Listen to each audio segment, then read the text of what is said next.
February 1258. A man walks through his own treasury. Guards flank him on both sides, not his guards. He's looking at gold he spent 50 years protecting. Gold that bought silks. Gold that paid scholars. Gold that filled vaults, while his army went without armor. The men beside him are watching his face. They're waiting to see if he understands yet. He doesn't speak. Behind him, his city is burning. Ahead of him, something worse than fire. This is Caliph al-Musta'sim, ruler of Baghdad, commander of the faithful, spiritual heir to Muhammad himself. In 3 hours, he'll be dead, but not by blade, not by arrow, not by any method you'd expect, because the men who destroyed his city follow rules you've never heard of. And what they did to his family wasn't just execution, it was architecture, a blueprint printed in blood, so that every king from Damascus to Delhi would know exactly what defiance costs. They didn't need to repeat it. They only needed to do it once. For 500 years, Baghdad was the axis, not just of an empire, of thought itself. This was the city where Greek philosophy met Persian astronomy, where Indian mathematics merged with Islamic law, where the world's knowledge concentrated into libraries that catalogued everything, from medicine to mechanics. The House of Wisdom alone held texts that would take you 3 lifetimes to read. Al-Khwarizmi invented algebra here. Al-Razi wrote medical encyclopedias that Europe would translate 400 years later. Scholars travelled from Spain to Samarkand just to study in Baghdad's academies. The city's population exceeded 1 million. Its infrastructure channeled water through underground canals. Its markets traded goods from China to Cordoba. Its hospitals treated patients regardless of faith or wealth. This wasn't Rome fading into memory. This was a civilization at its operational peak, and ruling over all of it, the Caliph. Not just a king, not just a political figure. The Caliph was the successor to Muhammad, the spiritual authority over millions of Muslims, a man whose legitimacy stretched back through 37 generations. Al-Musta'sim inherited that title in 1242. He also inherited something else, a government that had been decaying for 2 centuries. The Abbasid Caliphate still spoke with religious authority. But its armies? Mostly mercenaries. Its governors? Semi-independent warlords. Its treasury? Filled but never spent on defense. Because Baghdad had survived internal weakness before. It had endured civil wars. It had outlasted rival caliphs. It had watched empires rise and collapse around it, while its scholars kept writing and its markets kept trading.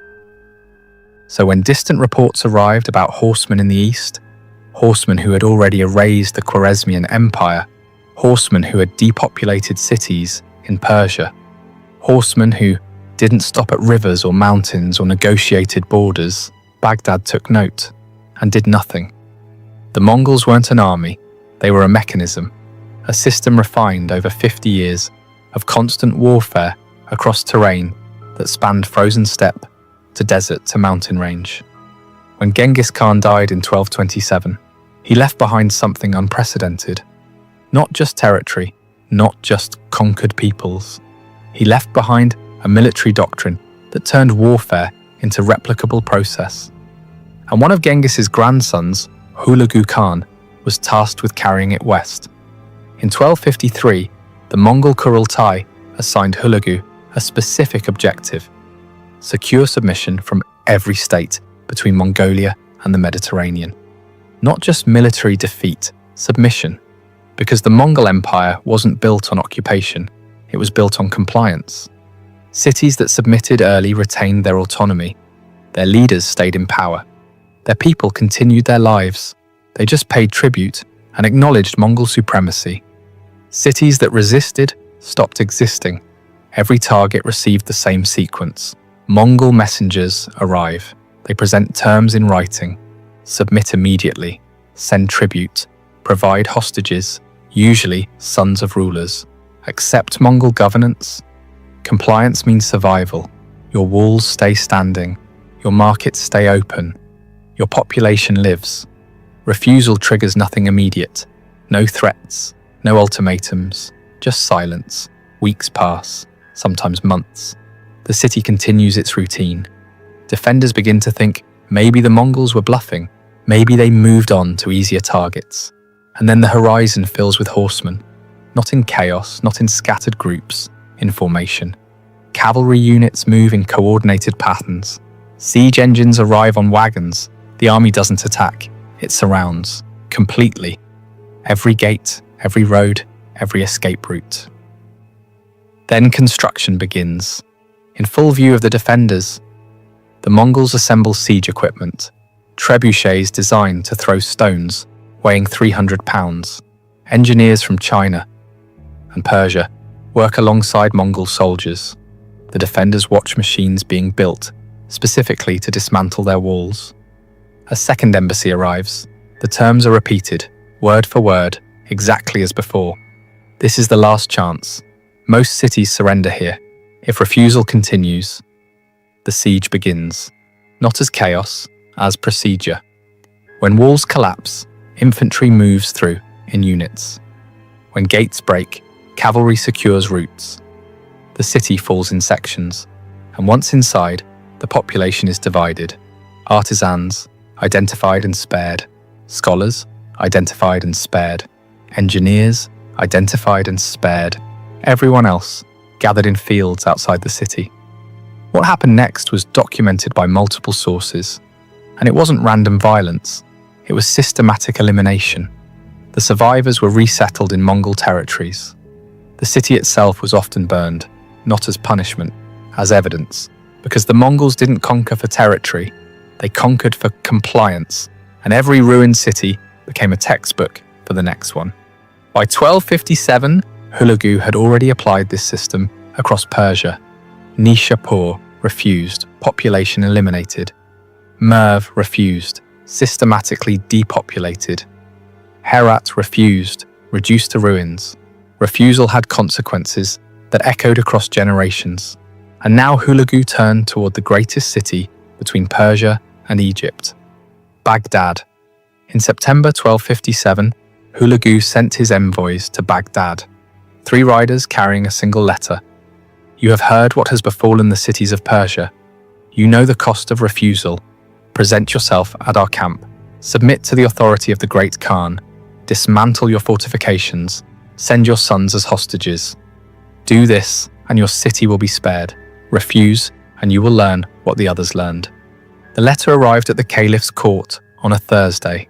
By Friday, the debate had begun. Caliph al-Musta'sim convened his advisors. The room divided immediately. His vizier, Ibn al-Alqami, urged immediate compliance. He laid out the evidence. The Khwarezmian Empire had fielded 400,000 soldiers. They had fortified cities, they had mountain strongholds. All of it gone. Nishapur had walls 30 feet thick. Merv had been called the city the world depends on. All of them erased. These are not raiders, Ibn al-Alqami said. This is a military system that has refined itself across 50 years of continuous warfare. We cannot fight them, we can only survive them. He recommended immediate submission. Full tribute payment. Opening Baghdad's gates before the siege began, the head of Baghdad's army disagreed. The Mongols were horsemen, steppe cavalry. They excelled in open terrain. Baghdad's walls had never been breached. They have no experience with siege warfare against prepared defences, he argued, and they're far from their supply base. They can't maintain a siege in hostile territory. A third faction invoked theology. Baghdad was the seat of the Caliphate. The city represented the center of Islamic civilization. God would not allow pagans to destroy the house of the Prophet's lineage, they argued. Al-Musta'sim listened. He was 54 years old. He had ruled for 16 years. He had never faced a military crisis of this scale. Contemporary sources describe him as fond of luxury, devoted to scholarship, uncomfortable with military matters, trusting in the authority of his position. He looked at the letter from Hulagu. He looked at his advisors, and he made his choice. We are the Caliphate, he said. We do not submit to threats from horsemen. He ordered the envoys dismissed. No tribute would be sent, no preparations would be made. Ibn al-Alqami, the pragmatist vizier, tried one more time. "If we refuse, they will come. Then let them come," al-Musta'sim replied. The envoys left Baghdad on September the 24th, 1257. They carried no response, just confirmation of refusal. What followed was more telling than the refusal itself. The Caliph didn't mobilize the army. He didn't reinforce the walls. He didn't open the treasury to pay for defenses. Instead, he continued his routine, as if the threat would dissolve through inaction. Meanwhile, 300 miles to the east, Hulagu's army began moving. November 11th, 1257. Mongol advance forces appeared 30 miles east of Baghdad. Scouts reported back to the city. Cavalry units, estimated 5,000 horsemen, no siege equipment visible. The military commander saw opportunity. If the Mongol force was small and isolated, Baghdad could destroy it in open terrain. A decisive victory would demonstrate Baghdad's military capability and discourage further Mongol advance. The commander recommended immediate offensive action. The Caliph agreed. On November 13th, Baghdad's field army marched east. 20,000 men, 12,000 cavalry, 8,000 infantry. This was the largest force the Caliphate had assembled in decades. They carried 3 days of supplies. The plan was simple: intercept the Mongol advance force, engage in open battle, destroy them before reinforcements arrived, return to Baghdad victorious. November 15th, 1257. The armies met 25 miles northeast of Baghdad. Baghdad's commander deployed his forces in traditional formation: cavalry on the wings, infantry in the center. The Mongol force was visible across the field. Smaller than expected, maybe 4,000 horsemen. Baghdad's cavalry charged. What happened next was recorded by survivors who fled back to Baghdad. The Mongol line retreated, not in panic, in coordination. They fell back in organized units. Baghdad's cavalry pursued. The retreat continued, 1 mile, 2 miles, still organized. Then the flanks appeared. Mongol cavalry units that had been hidden in gullies to the north and south emerged simultaneously. Baghdad's cavalry found itself surrounded, not by the 4,000 horsemen they'd been chasing, by 15,000. What followed wasn't a battle, it was dismantling. Mongol cavalry archers fired while riding at full gallop. They used composite bows that could punch through armor at 200 yards. Baghdad's cavalry tried to regroup. The formations had already disintegrated. Officers shouted orders that couldn't be heard over the chaos. The infantry, watching from their position, saw the cavalry wings disappear into the Mongol formation. They began retreating toward Baghdad. The Mongols didn't pursue. They surrounded the remaining cavalry and methodically eliminated them. By nightfall, it was over. Survivors who reached Baghdad reported of 20,000 men who marched out, fewer than 3,000 returned. The Caliph's personal guard eliminated. The cavalry mercenaries destroyed. Baghdad's field army no longer existed, not routed, not scattered, erased. When the survivors' reports reached the court, the nature of the situation changed. This wasn't a raiding party, this was a trap. The Mongols had used a small detachment to draw Baghdad's army into the open, and eliminated it with precision. By December, the main Mongol force was visible on the horizon, and Baghdad's walls were all that remained. January 11th, 1258. The Mongol army completed its encirclement of Baghdad. Hulagu commanded an estimated 150,000 soldiers. The Mongols didn't just surround Baghdad, they built infrastructure. Fortified camps were established at every gate, guard rotations were scheduled, supply lines stretched back to Persia. Escape became impossible. The Mongols began assembling siege engines, not hidden behind lines. In full view of the walls, Chinese engineers worked alongside Mongol soldiers. Trebuchets were built with geometric precision. Baghdad's defenders watched the construction. Day after day, they could see exactly what was being prepared, and they could calculate exactly what it would do to their walls. On January 17th, Hulagu sent another embassy. The message had changed.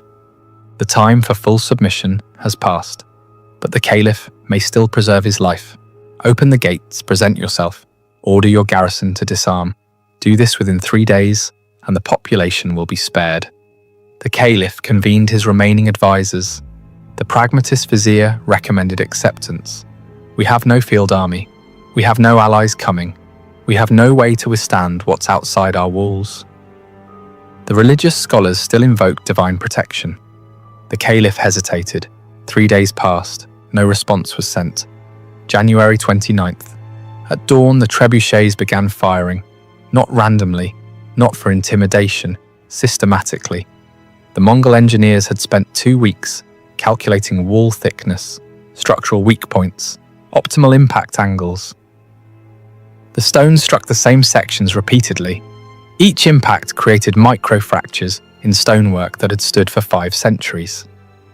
The bombardment continued for 8 hours, then stopped. The Mongols waited. Overnight, the damaged sections weakened further. February 1st, the bombardment resumed, concentrated on the weakened sections. By afternoon, cracks were visible from inside the city. By evening, the eastern wall began crumbling. February 5th, the eastern wall collapsed. A section 90 feet wide simply disintegrated. Mongol infantry moved toward the breach, not charging, walking in formation. They entered Baghdad in units, secured the breach, established a perimeter, advanced block by block. Baghdad's remaining garrison tried to hold the breach. They were outnumbered, outmaneuvered, outfought. By nightfall, the Mongols controlled the eastern quarter of the city. February 10th, the Caliph sent an envoy to Hulagu's camp. The message was brief. I will surrender personally. I will open the gates. I will order my garrison to disarm. Spare the city. Hulagu's response arrived within hours. Present yourself at my camp, tomorrow, alone. On February 13th, 1258, the Caliph walked out of Baghdad. The Caliph didn't go to Hulagu's camp alone. He brought 3,000 members of the court, his sons, his ministers, his scholars, his generals. They walked through the gate, unarmed. Mongol guards flanked them immediately, not threatening, just present. The procession moved through the Mongol camp. Soldiers watched in silence. No insults, no violence, no visible anger, just observation. Hulagu received the Caliph in his command tent. Hulagu's first question was practical. Where is your treasury? The Caliph hesitated. We are prepared to offer tribute. Where is it? The Caliph provided directions. Hulagu sent soldiers to verify. They returned 3 hours later. The vault was opened. What they found: gold ingots, thousands of them, silver coins, countless chests, jewels accumulated over generations, silk, enough to clothe an army. Hulagu ordered the entire treasury documented. Then he ordered the Caliph brought there. The Caliph was taken back into Baghdad, through streets now controlled by Mongol soldiers, past buildings beginning to smoulder, to his own treasury. The doors were open. Hulagu walked him through, room by room, vault by vault. They didn't speak, but the question didn't need to be asked. Why was this wealth sitting here while your walls crumbled? Why were these coins in storage while your soldiers went unpaid?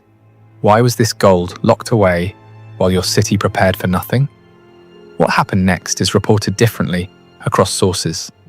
The Persian historian Rashid al-Din records Hulagu ordered the Caliph to eat his gold, to consume the wealth he'd valued more than his people's survival. Whether this literally occurred is debated.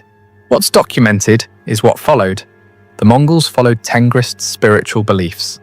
One of their core taboos, royal blood, must not touch the ground. Spilling it directly brings cosmic imbalance. So when executing nobility, alternatives were required.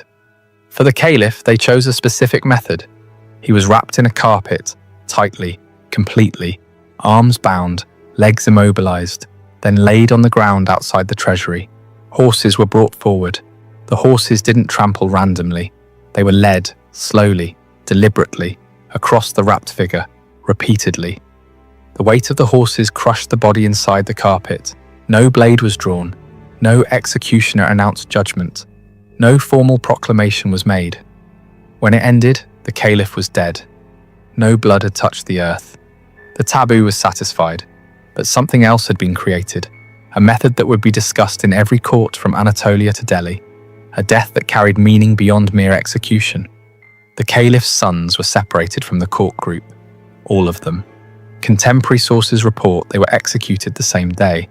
Some accounts say they were also wrapped and crushed. Others suggest they were killed out of sight. What doesn't vary, all died. No heirs survived. The Caliph's daughters were taken from the group. Their exact fate is recorded vaguely. Some sources mention them being distributed among Mongol officers. Others say they were sent east to Mongol territories. After February 13th, they disappear from detailed historical record. The 3,000 who had walked out with the Caliph, ministers, scholars, generals, were divided. Those with useful skills were identified and removed. Engineers, spared and sent to Mongol service. Physicians, spared.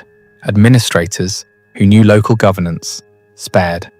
The rest were executed outside the city. The Abbasid dynasty, 500 years of continuous rule, ended that day. No succession occurred. No heir escaped. No continuation was possible. The family line that traced back through 37 generations to the Prophet Muhammad's uncle was severed, and the news began spreading before the bodies were cold. After the Caliph's death, Hulagu gave Baghdad to his soldiers. For 13 days, the Mongol army divided Baghdad into sectors. Each unit was assigned specific districts. They moved systematically, building by building, street by street. Anyone with demonstrable skills was separated. Artisans who worked with metal, wood, or stone. Scholars who could read and write. Merchants who knew trade routes. They were marked and removed to camps outside the city. Valuables were collected systematically. Gold, silver, jewels, silk, spices, manuscripts. Everything of value was catalogued and removed. Everyone remaining was moved outside the walls. What happened next is described in sources from multiple perspectives. The elimination was methodical. Estimates of the death toll vary wildly. Contemporary sources claim anywhere from 200,000 to 1 million dead. Modern historians suggest the actual number was likely between 90,000 and 200,000. What's verified is the aftermath. After the population was dealt with, the city itself was addressed. The House of Wisdom burned, manuscripts thrown into the Tigris River. So many books that the river reportedly ran black with ink. The Grand Mosque partially demolished. The Caliph's palace razed. The canal system deliberately damaged. Not random destruction, deliberate, to ensure Baghdad couldn't quickly recover. February 20th, Hulagu ordered his army to withdraw. They left behind a city with entire neighborhoods erased, infrastructure damaged beyond immediate repair, a population reduced by half at minimum. But they also left something else: survivors. Specifically, survivors who could tell others what they'd seen. Because the Mongols didn't want Baghdad erased from memory. They wanted it remembered. Within weeks, the story of Baghdad reached Damascus. Within months, it reached Cairo. Within a year, every court from Anatolia to India knew exactly what had happened. Not just that Baghdad fell, but how, and what happened to the man who thought he was untouchable. After February 1258, something changed across the Islamic world. Cities that had been preparing resistance suddenly reversed course. Damascus opened its gates before the Mongols arrived. Aleppo sent tribute and hostages preemptively. Smaller emirates throughout Syria and Iraq submitted without seeing a single Mongol soldier. Because Baghdad hadn't just been destroyed, it had been demonstrated. Rulers across the region performed the same calculation. Resist, face a siege you cannot win, watch your city burn, die wrapped in a carpet while your family is erased. Submit, retain your position. Pay tribute, survive. The equation was clear. The Mongol expansion finally stopped in 1260. At the Battle of Ain Jalut, the Mamluks, a military state based in Egypt, defeated a Mongol army in open combat. But even the Mamluks had learned from Baghdad. They didn't rely on walls, they didn't trust in sacred authority. They built their entire society around one purpose: creating a military force capable of stopping the Mongols in the field. They studied the Mongol system. They adapted elements of it. They prepared specifically for that confrontation because they understood what Baghdad hadn't. The Mongols weren't raiders you could wait out. They were a system you had to match. Baghdad survived as a city. People returned, markets reopened, trade resumed, but it never recovered its position. The center of Islamic civilization moved elsewhere. The House of Wisdom was never rebuilt. The collected knowledge was never reassembled. The scholars who died were never replaced. But something else persisted: the memory of what defiance cost. Long after Hulagu's death, long after the Mongol Empire fragmented, long after the steppes fell silent, the shape of Baghdad's fall remained, preserved in chronicles that circulated across continents, repeated in courts whenever advisors debated resistance, calculated in every throne room that considered defying a superior force. Titles don't negotiate with tactics. Tradition doesn't stop siege engines. Sacred authority doesn't deflect arrows. When systems collide, the one that adapts survives. The one that doesn't becomes a case study. And some case studies echo for centuries. The Mongols didn't need to destroy Baghdad. They needed everyone else to know they could and would. And exactly what would happen to rulers who believed their position made them immune. That message outlasted the empire that sent it, because what happened in February 1258 wasn't just military action, it was communication, written in smoke and stone and carpet-wrapped bodies, a warning that travelled faster and farther than any army ever could. And some warnings, once taught, never need repeating. This is Crimson Historians, where history isn't softened for comfort. Subscribe if you want the pattern behind the events, not just what happened, but why it kept happening.